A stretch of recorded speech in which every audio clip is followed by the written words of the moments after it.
Ridge and Valley Fantasy Football owners, Week 3 is complete, and this is your Week 3 review and analysis.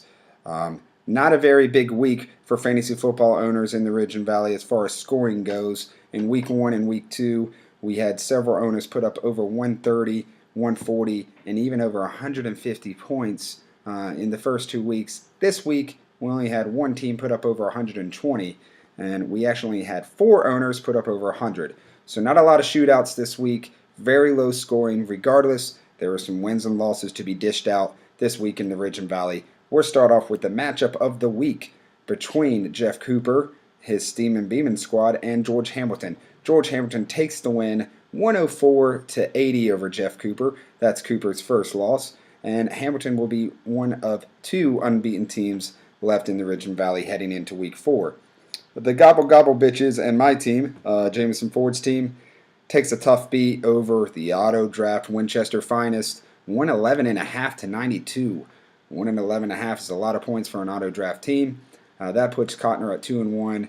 That puts myself at 1-2. However, I do feel comfortable with the increase in scoring that my team has been putting up the last couple of weeks. The defending champion, Kirk Whittle, only puts up 76 against Joe Ford, who put up 97.5.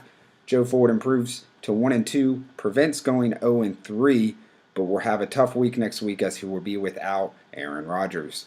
Dave Gardner and Too Much Johnson for You takes a loss as he only puts up 75 against Phil Carpenter in the Fighting Notebooks, who scored 89. That was also Phil Carpenter's first win of the season, and he prevents going 0-3. The Inebriated Assassins, the second remaining unbeaten team in the Ridge and Valley, puts up 124 over Justin Colton in the Bad News K9 Brawlers, who only had 53.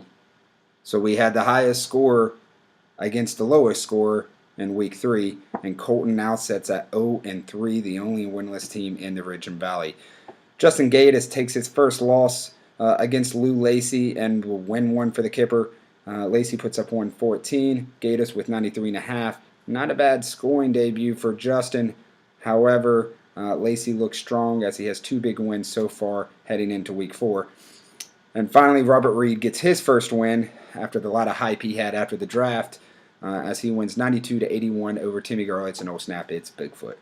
The power rankings have also been released heading into Week 4. You can review the power rankings on ESPN.com, Ridge and Valley Fantasy Football page, or on the official Ridge and Valley Fantasy Football website. The top 3 in the current power rankings is George Hamilton at 1. That's his second week in a row at number 1. Jake Ritter at 2, the second undefeated team in the Ridge and Valley. And Lou Lacey at number 3, who moved up 4 spots with that big win over Justin Gatiss. Last week he was at 7.